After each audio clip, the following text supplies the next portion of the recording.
Oke, assalamualaikum warahmatullahi wabarakatuh. Sebelumnya perkenalkan, nama saya Muhammad Hagisan Kelana. Saya mahasiswa semester 2, jurusan Sistem Informasi, mata kuliah Interaksi Manusia dan Komputer ya. Oke, pada kesempatan kali ini saya akan menjelaskan tentang apa itu User Centered Design atau UCD. Oke, lanjut ya. User Centered Design atau UCD adalah proses desain berulang di mana desain fokus pada pengguna dan kebutuhan mereka di setiap fase proses desain. UCD, tim desain melibatkan pengguna di seluruh proses desain melalui berbagai penelitian dan teknik desain untuk menciptakan produk yang sangat bermanfaat dan dapat diakses oleh mereka. Yang dimana para desain berfokus pada pengguna ya, itu maksudnya yang dimana tim desain melibatkan para pengguna untuk penelitian suatu desain atau yang sering kita dengar dengan istilah beta tester. Oke, lanjut. Dalam UCD ada beberapa prinsip yang harus dipertahankan, yaitu 1. Fokus pada pengguna. Berhubungan dengan pengguna atau calon pengguna dalam sebuah perancangan merupakan hal yang harus dilakukan agar karakteristik antropometris sikap dan kognisi pengguna dapat dipahami. Oke, yang dimaksud adalah desainer harus berfokus pada kebutuhan pengguna seperti karakteristik, sikap, dan kognisi ya. Next, perancangan terintegrasi ya. Sistem bantuan atau dukungan teknis antar muka pengguna, prosedur instalasi dan konfigurasi harus dimasukkan dalam perancangan. Yang dimaksud adalah setiap sistem yang memiliki rancangan sistem bantuan akan mempermudah para penggunanya ketika mengalami suatu kendala di dalam sistem tersebut. Oke. Next, pengujian pengguna ya. Sebelumnya ini udah kita singgung ya yang di atas tadi. Perlunya ada observasi terhadap perilaku pengguna, wawasan terhadap problem solving, evaluasi terhadap umpan balik, dan motivasi yang kuat jika ingin ada perubahan terhadap rancangan.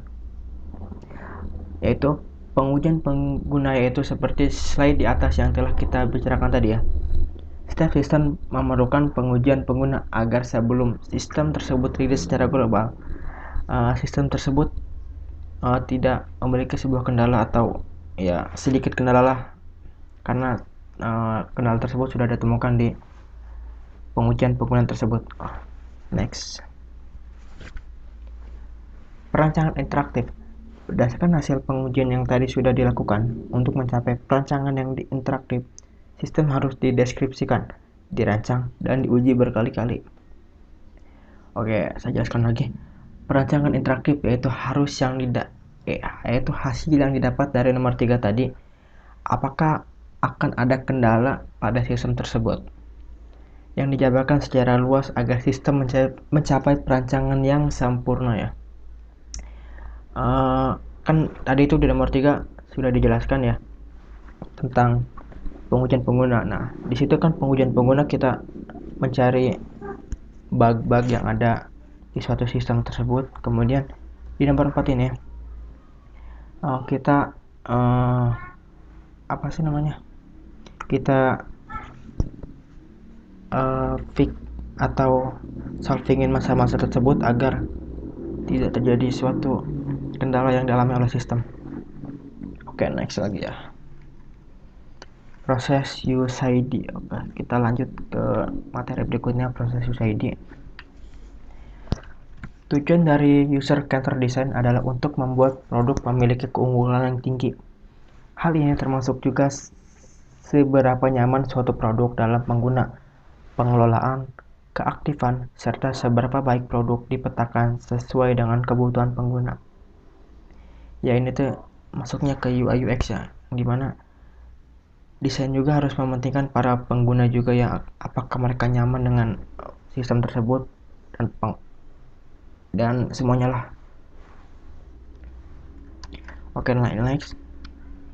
Tentukan konteks pengguna ya. Identifikasi siapa yang akan menjadi pengguna utama produk, mengapa mereka menggunakan produk, serta apa syarat dan lingkungan seperti apa mereka bisa menggunakannya. Sebelumnya kita harus menganalisis terlebih dahulu Kita itu akan membuat apa sih? Contoh saat kita membuat sebuah sistem, contoh kita membuat sebuah sistem tentang aplikasi pencari jodoh ya, yang dimana itu tujuannya untuk para orang yang sedang mencari jodoh. Nah, itu tuh tujuannya. Pertama, tujuannya sudah kita ketemu untuk apa sistem tersebut, yaitu untuk mencari jodoh. Kedua, tentukan persyaratan. Nah, setelah konteksnya ditentukan, nah konteks itu kan udah kita temukan di nomor 1. Terus identifikasilah persyaratan regula produk. Nah, kita itu regula produknya mau seperti apa? Dan proses ini dapat memfasilitasi para desainer untuk membuat storyboard dan menetapkan tujuan penting untuk membuat produk sukses. Nah, sebelum membuat suatu sistem itu, kita juga harus membuat sebuah rancangan di sebuah kertas atau sebuah apalah itu ya. Kita harus membuat rancangan storyboard dulu agar kita itu mudah mengimplement apa sih namanya ya, yang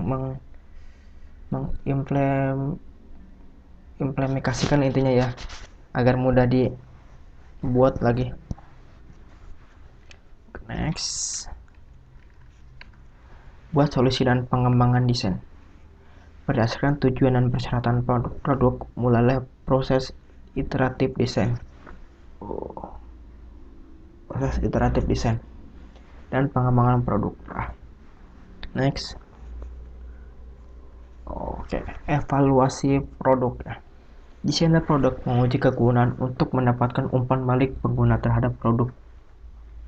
Evaluasi produk merupakan langkah penting dalam pengembangan produk yang memberikan umpan balik kritis terhadap produk, yang dimana kita juga harus menyediakan sebuah fitur feedback atau laporan ya, apakah di produk tersebut ada sebuah salah atau bug ya, agar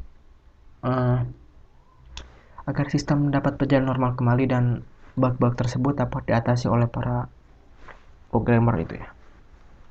Oke, next, elemen visibility. Visibilitas membantu pengguna membangun model mental dokumen. Model ini membantu pengguna memprediksi efek dari tindakan mereka saat menggunakan dokumen. Elemen-elemen penting seperti yang membantu navigasi harus tegas. Oke. Pengguna harus bisa mengetahui dengan sekejap apa saja yang bisa atau tidak bisa dilakukan dengan dokumen ya. Next, accessibility. Pengguna harus bisa menentukan informasi dengan cepat dan mudah di seluruh dokumen.